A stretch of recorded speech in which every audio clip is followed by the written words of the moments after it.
গত বছরের 5ই ডিসেম্বর প্রেক্ষাগৃহে মুক্তি পায় পুষ্পা টু দারুণ। মুক্তির মাত্র এক সপ্তাহের মধ্যে 1000 কোটির ঘরের নাম লিখিয়ে ফেলে দক্ষিণী নায়ক আল্লু অর্জুনের এই ছবি।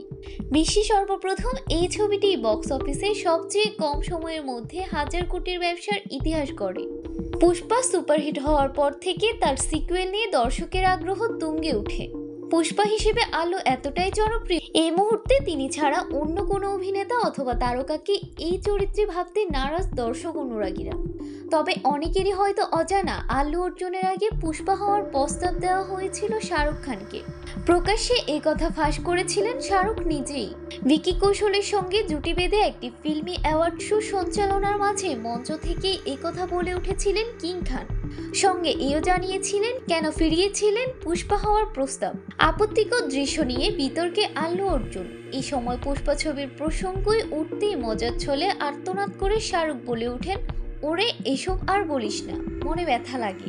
আমি সত্যি পুষ্পা ছবিতে অভিনয় করতে চেয়েছিলাম, কিন্তু আল্লু অর্জুনের মতো ব্যক্তিত্ব ভাবসাব আমার নেই।